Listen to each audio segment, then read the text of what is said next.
So, ayun guys, ganito talaga yung ginagawa ko tuwing day off. So, hindi ako nakapaglaba ngayon kasi busy. Kulang kasi yung pa-order ko guys. Ang dami kong pa-order. Pira lang talaga yung wala. Sayang din yung 200 pesos. Panggastos din, pang ulam. Sayang din guys yung tutubuin ko na 150 to 200 pesos, 'di ba? Kung tutuusin, ilang oras ko rin yung pagtatrabahoan, 'di ba? So pagdating naman kasi sa sahod, nakakatuwa naman kasi yung iba kusang nagbabayad. Ayan, so itong ginagawa ko guys, uutangin pa to. Sa sahod pa ang bayad nito. Pero okay lang kasi mayroon naman doon makunat magbayad isa lang, 'di ba? So the rest ano naman, goods naman.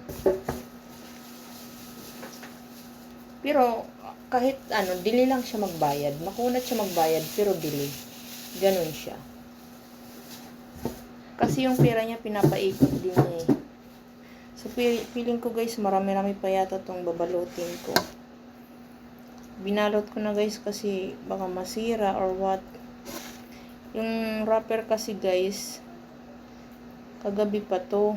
Mahirap kasi magbalot kapag pag luma na yung apa, mahirap magbalot kasi matigas na. Tapos parang yung relasyon nyo, bukod sa matigas na, naghihiwalay pa. Diba? Marupok. Parang ikaw.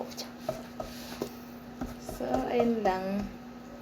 O, sa mga viewers ko dyan, may nagsasabi na bigyan ko daw ng time yung mga viewers ko. So, para sa akin guys, ligo nga, hindi ko magawa eh. Alam niyo yun, hindi na nga ako makaligo sa sobrang busy ko. Wala pa akong baby nito. Paano na kayo pag nagka-baby ako? No? Paano na kayo kung nagka-baby ako? So, hindi na siguro ako makahugas sa bilat. Yawa. So, guys, andito ko ngayon sa bahay, di off ko. Busy ako. May pa-order pa ako bukas. So, may nag-order nga sa akin ng chicken inasal. Hindi ko na magawa kasi wala talaga akong budget.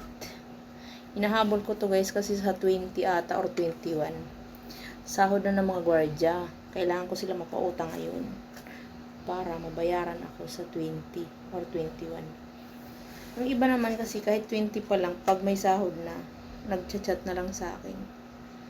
Ganun. So, yung iba, huwag naman kayo magtampo, guys. Intindihin niyo naman ako. Imagine, walang natira sa